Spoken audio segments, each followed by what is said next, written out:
हिमालयको काखमा अवस्थित देश नेपाल। नेपालको इतिहास हेर्दा काठमाडौँ उपत्यकामा गोपाल, महिषपाल हुँदै किराँत र मल्लहरूले शासन गरेको इतिहास पाइन्छ। तर उपत्यका भन्दा बाहिर भने 2224 राज्य रहेका थिए। आधुनिक नेपालको इतिहास स्मरण गर्ने हो भने 294 वर्ष गुज्रेको राज संस्थाको चाखलाग्दो इतिहास बिर्सन सकिँदैन। गोर्खाका राजा द्रव्य शाहका 9औं उत्तराधिकारी पृथ्वीनारायण शाहबाट शुरू भएको नेपालमा वंशजको आधारमा राजगद्दी सम्हाल्ने परम्परा राजा ज्ञानेन्द्रको शासनसँगै अन्त्य भयो। यो निरन्तरता विक्रम सम्वत 1769 देखि शुरू भएर विक्रम सम्वत 2063 सम्म कायम थियो। यसै क्रममा राजगद्दी सम्हाल्ने उत्तराधिकारीको जिम्मेवारी पाएका 11औं शाहवंशीय राजा वीरेन्द्र शाह थिए। Migration and death all around, prolonged social unrest even jeopardizes political stability. राजा वीरेन्द्रको परिवारमा रानी ऐश्वर्या, छोरा दिपेन्द्र, छोरी श्रुति र कान्छा छोरा निराजन सहित 5 सदस्य थिए। विक्रम सम्वत 2058 साल जेठ 19 गते नारायण हिटी राजदरबारमा घटेको एक दुखद घटनामा राज परिवारका सबै सदस्यको निधन भयो। त्यो दुखद घटनामा राजा वीरेन्द्रको वंश नाश भएपछि उनी र उनका परिवारका सदस्यको नाममा रहेको सम्पत्ति राष्ट्रियकरण गर्ने र यसको अलग्गै कोष अर्थात ट्रस्ट बनाएर राष्ट्र हितमा प्रयोग गरिनुपर्ने आवाज व्यापक रूपमा उठ्यो। तत्कालै सम्बोधन हुन नसकेको उक्त आवाजलाई 2062-63 सालमा भएको ऐतिहासिक जनआन्दोलनमा नेपाली जनताले पुनः तीव्रताका साथ उठाए। जनताको भावना र चाहनालाई मूर्त रूप दिने उद्देश्यले नै नेपालको अन्तरिम संविधान 2063 को धारा 159 मा नेपाल ट्रस्ट स्थापनाको प्रावधान राखिएको छ। नेपालको अन्तरिम संविधान 2063 ले व्यवस्था गरे अनुरूप तत्कालीन व्यवस्थापिका संसदले नेपाल ट्रस्ट स्थापना र सञ्चालनको व्यवस्था गर्ने अध्यादेश 2064 जारी गर्यो। सोही अनुरूप 2064 साल मंसिर 6 गतेबाट नेपाल ट्रस्ट स्थापना भई कार्य प्रारम्भ हुँदै आएको छ।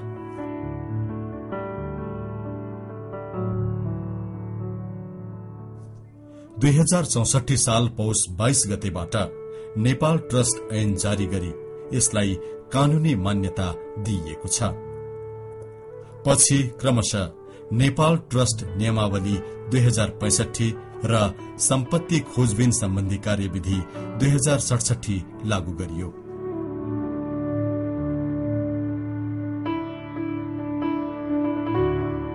ट्रस्टलाई एक अविच्छिन्न उत्तराधिकारीवाला स्वशासित र संगठित संस्थाको रूपमा विकसित गर्ने हेतुले संवैधानिक एवं कानूनी वैधता प्रदान गरिएको छ। पूर्व राजा वीरेन्द्र र उनको परिवारको सदस्यको नाममा रहेको सम्पत्ति खोजबिन गर्ने र प्राप्त आयलाई खास गरी शिक्षा र स्वास्थ्य क्षेत्रमा लगानी गरी बृहत्तर राष्ट्र हितको कार्यमा प्रयोग गर्नु नै ट्रस्ट स्थापनाको प्रमुख उद्देश्य रहेको छ।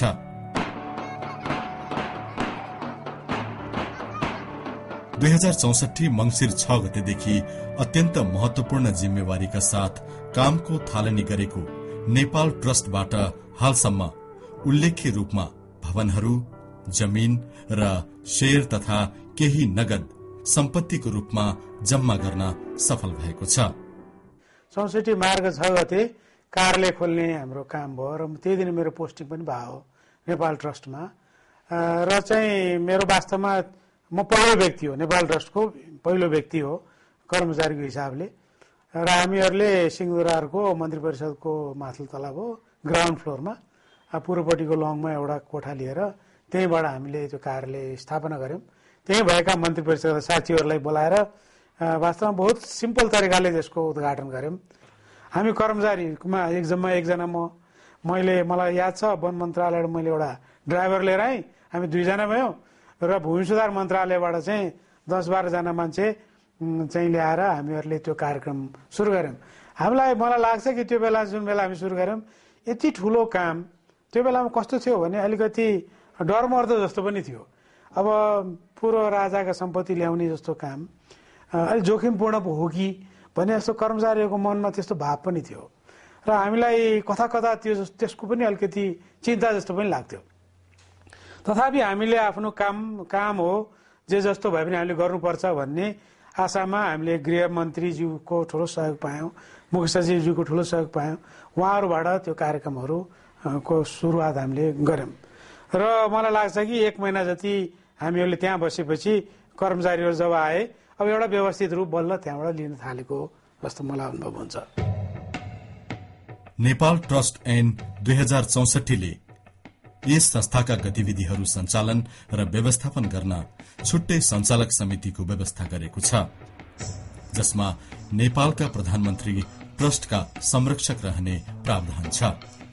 सरोकारवाला मन्त्रालय, विज्ञहरूको सहभागिता र गृह मन्त्रीको अध्यक्षतामा नेपाल ट्रस्ट सञ्चालनको लागि 13 सदस्यीय सञ्चालक समितिको गठन गरिएको छ, जसमा अध्यक्ष सहित 9 जना पदेना र 4 जनालाई मनोनित सदस्यको रूपमा राख्ने व्यवस्था छ। यसरी गठन गरिएको सञ्चालक समितिमा नेपाल सरकारका मुख्य सचिव उपाध्यक्ष रहने व्यवस्था छ भने गृह मन्त्रालय, कानून तथा न्याय मन्त्रालय, अर्थ मन्त्रालय, महिला बालबालिका तथा समाज कल्याण मन्त्रालय, स्वास्थ्य तथा जनसंख्या मन्त्रालय र शिक्षा मन्त्रालयका सचिवहरूलाई पदेना सदस्य तोकिएको छ। नेपाल ट्रस्टका कार्यकारी सचिवलाई समितिको पदेना सदस्य सचिवको जिम्मेवारी दिइएको छ। समितिबाट भएको निर्णय कार्यान्वयन गराउने जिम्मेवारी निजकै हुनेछ। नेपाल ट्रस्ट स्वशासित र स्वायत्त संस्था भए पनि ट्रस्टको सम्पत्तिको संरक्षण, रेखदेख एवं दैनिक कार्य सम्पादनका लागि आवश्यक पर्ने सम्पूर्ण कर्मचारी नेपाल सरकारले उपलब्ध गराउने कानूनी व्यवस्था छ। ट्रस्ट सञ्चालनको आवश्यक प्रशासनिक खर्चको लागि नेपाल सरकारले वार्षिक बजेट मार्फत अनुदान स्वरूप एकमुष्ट रकम उपलब्ध गराउँदै आएको छ।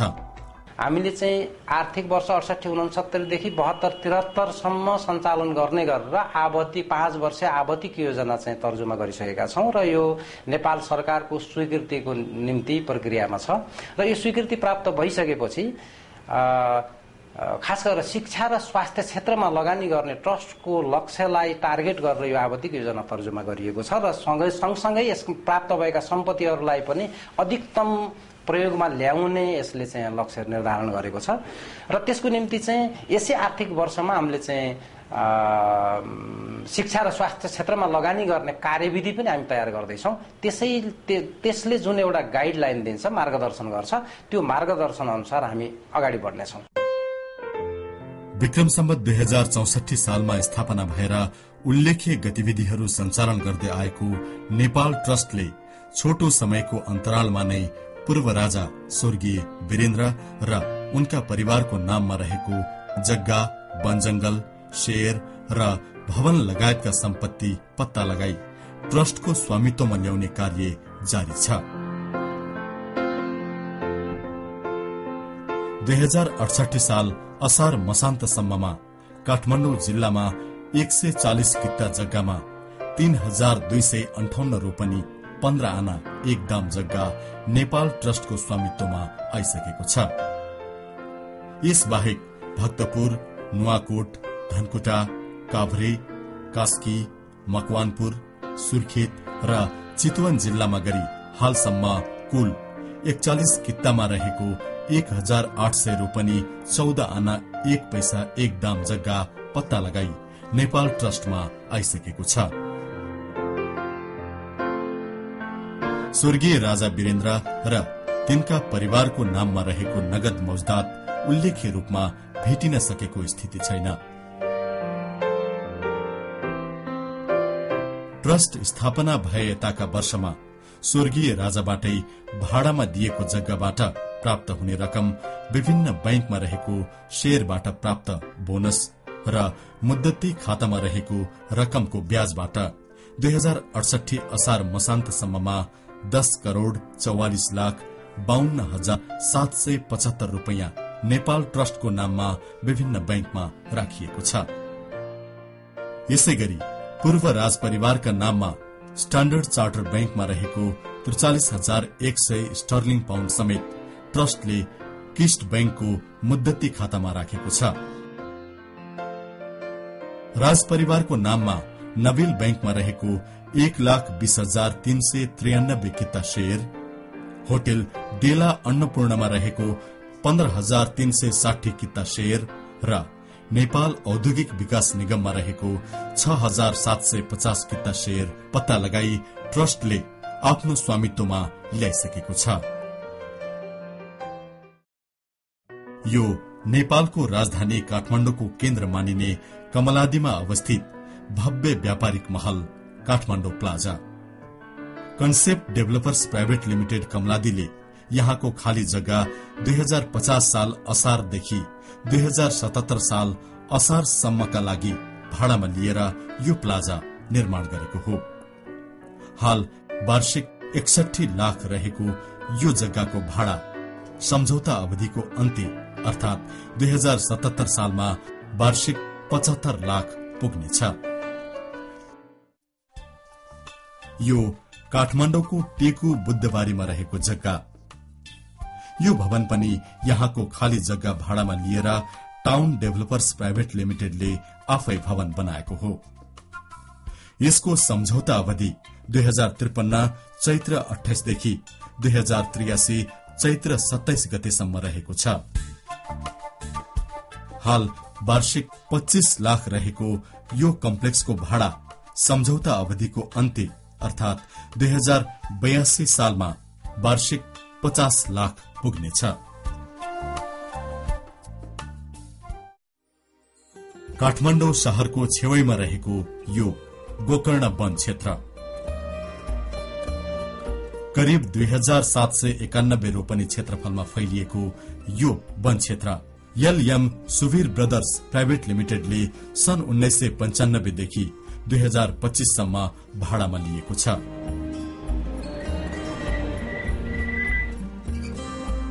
बढ्दो भौतिक विकाससँगै रुग्ण बन्दै गइरहेको काठमाडौँ उपत्यकामा रहेको यस वन क्षेत्रले समेत विकासका प्रशस्त सम्भावना बोकेको छ।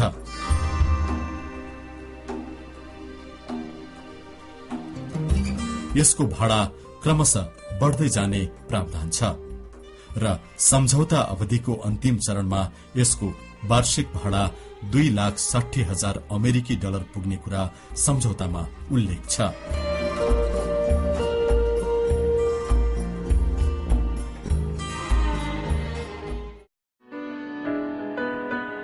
यो नेपाल ट्रस्टको नाममा काठमाडौँको लाजिमपाटमा रहेको जग्गा।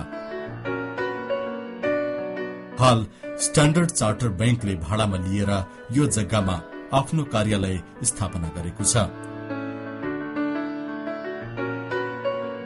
विक्रम सम्वत 2062 सालदेखि 2077 सालसम्म 15 वर्षका लागि भाडामा लिएर आफ्नो कार्यालय स्थापना गरेको छ।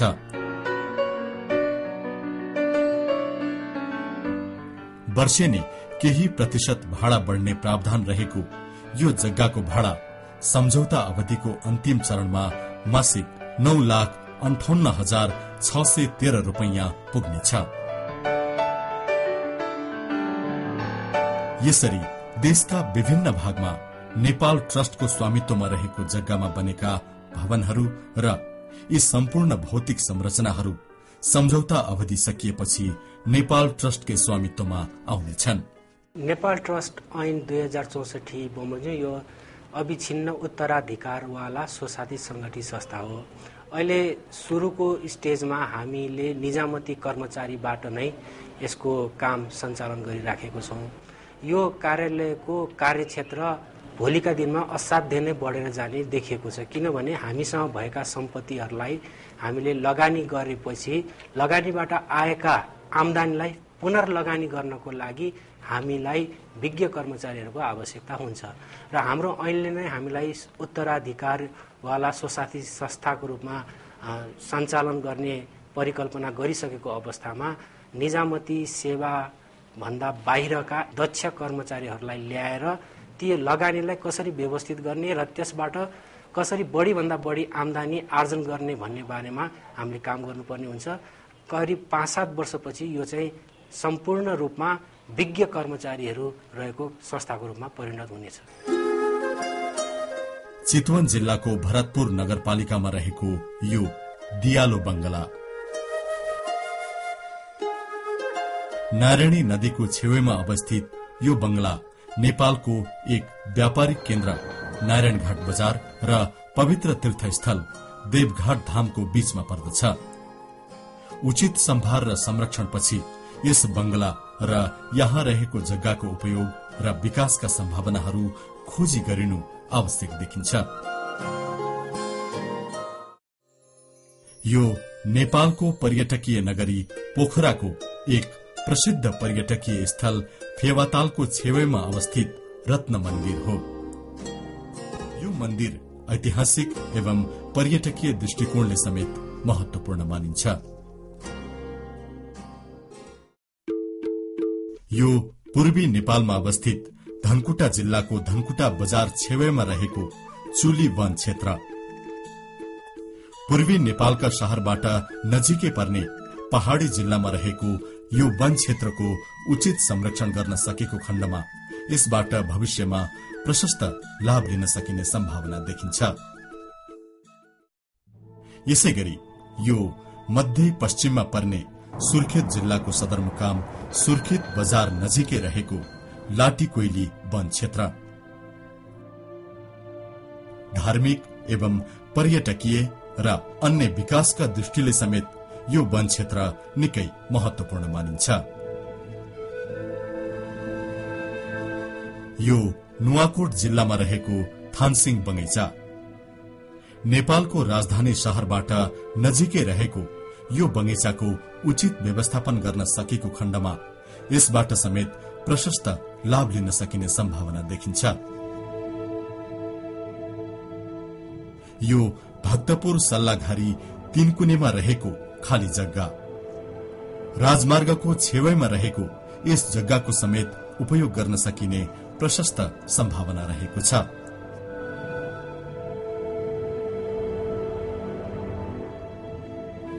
यो काभ्रे जिल्लाको पाँचखालमा नेपाल ट्रस्टको स्वामित्वमा रहेको जग्गा यहाँ करिब 15 रोपनी क्षेत्रफलमा फैलिएको यो जग्गा क्षेत्र रिसोर्टको विकासका लागि समेत निकै महत्वपूर्ण मानिन्छ।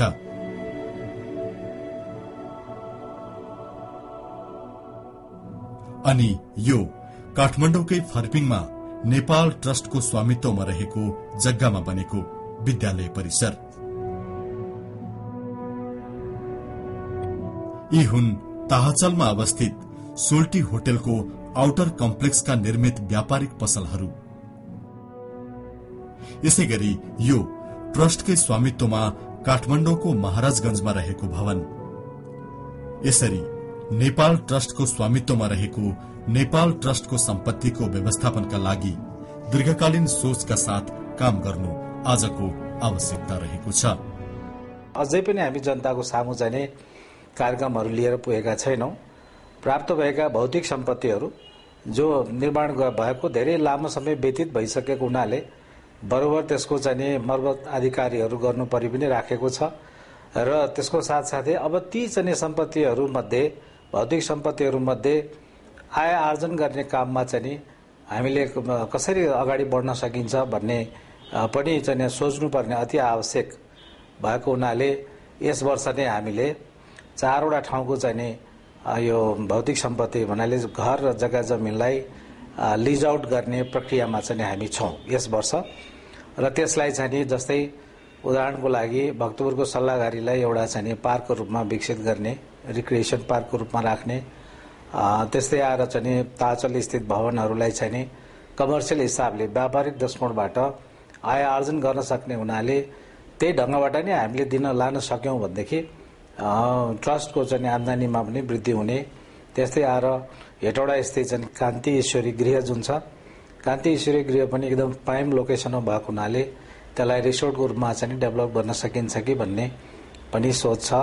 त्यस्तै आएर चाहिँ पोखराको रत्न मन्दिरलाई एउटा म्युजियम पार्कको रूपमा चाहिँ विकसित गर्ने र संरक्षणको कुरामा चाहिँ नि हामीले यो मर्मतको कार्यहरू अब ती चाहिने सम्पदाहरू त्यसलाई अब राष्ट्रिय सम्पदाकै रूपमा लिनु पर्यो।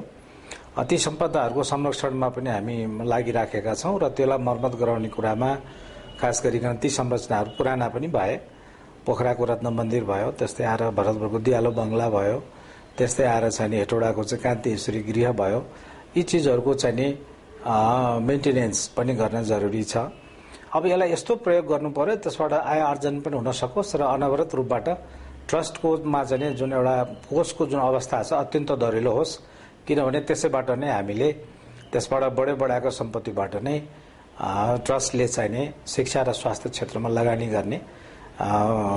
गर्ने भन्ने चाहिँ यसको चाहिँ मुख्य ध्येय हो।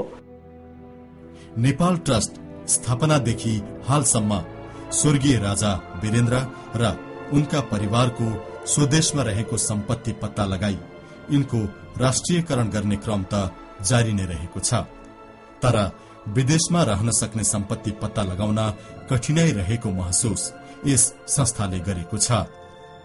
यसरी पूर्व राजा वीरेन्द्र र उनका परिवारको नाममा विदेशमा रहेको सम्पत्ति खोजी गरी नेपाल ट्रस्टको स्वामित्वमा ल्याउने कार्य चुनौतीपूर्ण छ भने अर्कोतर्फ प्राप्त सम्पत्ति अपचलन हुन नदिई दीर्घकालीन सोचका साथ राष्ट्रिय हितमा प्रयोग गर्नु संस्थाका सामु अर्को चुनौती रहेको छ।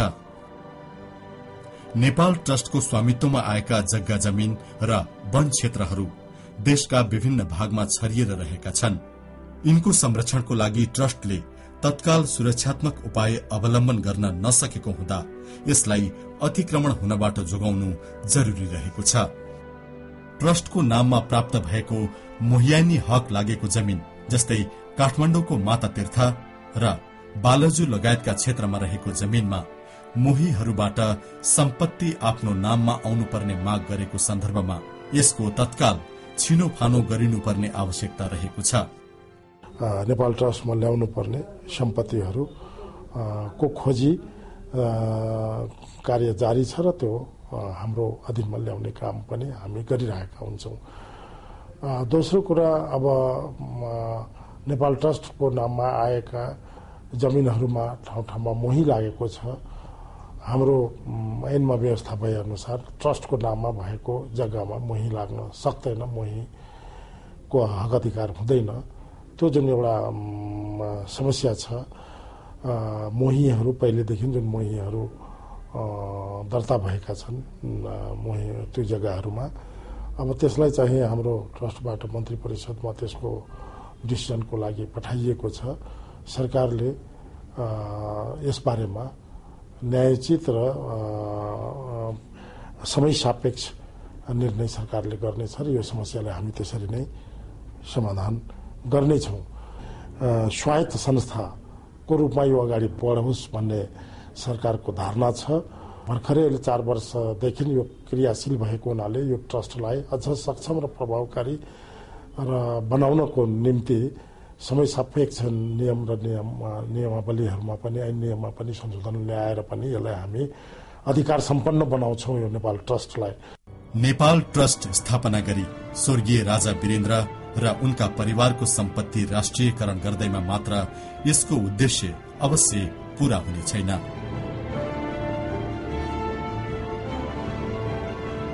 यसरी प्राप्त गरेको सम्पत्ति अपचलन हुन नदिई दीर्घकालीन सोचका साथ देश विकासको मूल प्रवाहबाट वञ्चित दुर्गम क्षेत्रका गरीब जनताको पहुँचसम्म शिक्षा र स्वास्थ्य जस्ता आधारभूत सेवा पुर्याउन सकेको खण्डमा जनभावनाको सम्मान हुनेछ। यिनै उद्देश्य प्राप्तिको अभियानमा आफ्नो क्षेत्रबाट सहयोग पुर्याउनु हुन नेपाल सरकार नेपाल ट्रस्टको कार्यालय यहाँहरू सबैमा हार्दिक अपील गर्दछ। स्वर्गीय राजा वीरेन्द्र रानी ऐश्वर्या, छोरा दिपेन्द्र, कान्छा छोरा निराजन सहित उनका परिवारका सदस्यको नाममा स्वदेश तथा विदेश कुनै पनि स्थानमा रहेको सम्पत्तिको सूचना दिनुहुन यहाँहरू सबैमा हार्दिक अनुरोध गर्दछौं र यो सूचना दिने जो कोही व्यक्तिलाई पनि विशेष पुरस्कारको व्यवस्था गरिएको बेहोरा सहर्ष जानकारी गराउँदछौं। नेपाल ट्रस्टको कार्यालय दरबार मार्ग, Kathmandu, Nepal. Phone number 4227759, fax 4227758, email info@nepaltrust.gov.np।